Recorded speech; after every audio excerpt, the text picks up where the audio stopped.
Many famous comedians didn't start out aiming for laughs. They began in fields like law, medicine, and the military. These were stable, respected careers, but something drew them to the unpredictable world of comedy.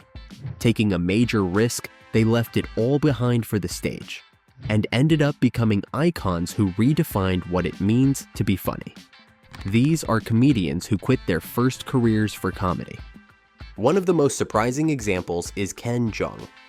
Before he was leaping out of car trunks in The Hangover or stealing scenes in Community, Ken Jeong was a licensed physician. He didn't just dabble in medicine, he was a fully practicing internal medicine doctor.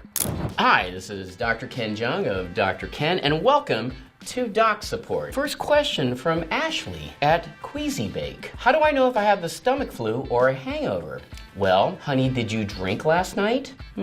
Glug glug? Did you have food or did you have alcohol? The internet is not for stupidity, ma'am. The internet is for smart, established doctors like me and my friend Lewis here. Think before you tweet. Jeong earned his MD and completed his residency, all while harboring a deep passion for comedy. He often performed stand-up in the evenings after long hospital shifts. His breakout moment came not in an emergency room, but on the big screen. And since then, he's remained a powerful example of how dramatically one's life can change when you lean into your passions. Another example of a medical professional turned into a comedic icon is Graham Chapman of Monty Python fame.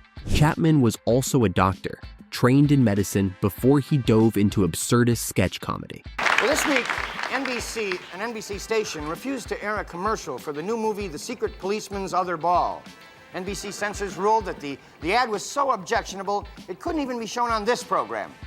Let's take a look at it. In the hands of most people, medical school would be the kind of time-consuming career path that left no room for whimsy, but not for Chapman. While his education helped shape his analytical mind, it was his wit that found a home in Monty Python. He brought a special kind of intelligence to comedy, an ability to observe human behavior and satire it to perfection. From scalpels to sketches, Chapman's career turn became a historic one.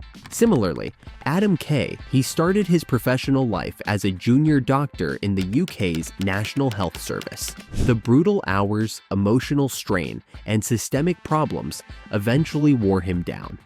She took it very well. It's important not to lie to your patients, and she said, well, at least it didn't go any further than that. Kay chose to leave medicine behind and turn his pain into prose and laughter.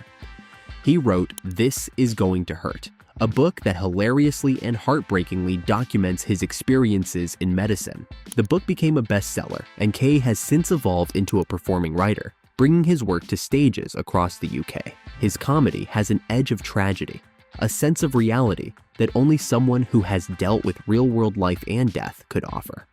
Wanda Sykes also had a far more serious job before embracing her comedic talents.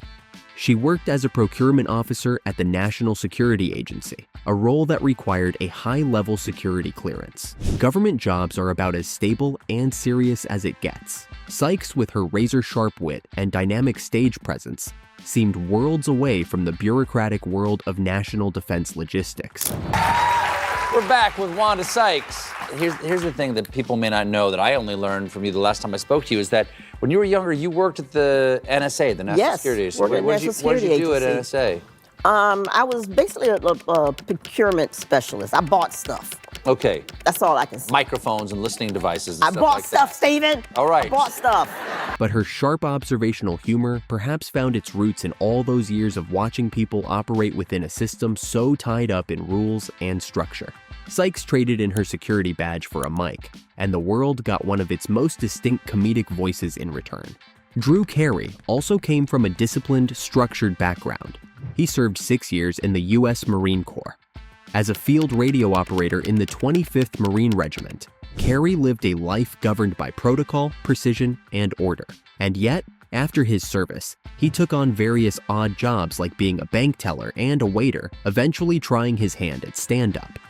You were in the Marine Reserve. Yes, there you are. Leatherneck, devil dog. I had my day. There you go. I had my day. When did you join? How old were you? I was 22 or something. So I was in for 6 years in the reserves, and I got out in '86.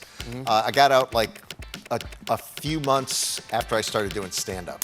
Carey's comedy often reflects a sense of grounded humility, possibly shaped by his time in the military. He went on to star in The Drew Carey Show and eventually took over hosting duties for The Price is Right, becoming a mainstay in American pop culture. Next up is David Letterman. One of the most influential figures in late-night television, also began his career in an entirely different realm, weather reporting. The same holds true for Iowa, and flooding all over. In fact, portions of Indiana at one time yesterday were under a flash flood warning, but all of that seems of little importance once you take a look at the cloud cover photograph made earlier of the United States today, and I think you'll see that once again we've fallen to the prey of political dirty dealing. Before moving to Los Angeles to pursue comedy, Letterman was a weatherman in Indianapolis. Known even then for his sarcastic and offbeat humor, he quickly grew out of the role, setting his sights on bigger laughs. His move to comedy wasn't just a career change, it was the start of a legacy. Letterman redefined the late-night format and inspired generations of comedians with his dry wit and irreverent interviews. Ricky Gervais, he has also followed a surprising route into comedy. Known globally for creating The Office, Gervais didn't start his career behind a desk in TV production. Instead, he was the frontman for a glam pop duo called Siona Dancing. The band never quite broke into the mainstream in the UK, but they did enjoy some unexpected popularity in the Philippines. While music may have been his first foray into the spotlight, it was his brutally honest, often awkward brand of comedy that catapulted him into international fame. NBC clearly don't care either, 5th time. So, I mean, Kevin Hart was fired from the Oscars because of some offensive tweets. Hello? Lucky for me, the Hollywood foreign press can barely speak English, and they've no idea what Twitter is. So I got offered this gig by fax. Gervais used his background in entertainment to master comedic timing, creating moments that feel both uncomfortable and hilarious in equal measure. Whoopi Goldberg's journey to the stage also took some unconventional detours. Before becoming one of only a few entertainers to win an Emmy, Grammy, Oscar, and Tony, Goldberg worked as a beautician in a funeral home. That's right, her first audience didn't even have a pulse. It's the kind of job that makes stand-up comedy seem light and breezy by comparison. Her time in that eerie environment likely helped her develop the unshakable poise she now brings to every performance. Let them try to get rid of us. We're not going anywhere. We've been here longer than most anybody.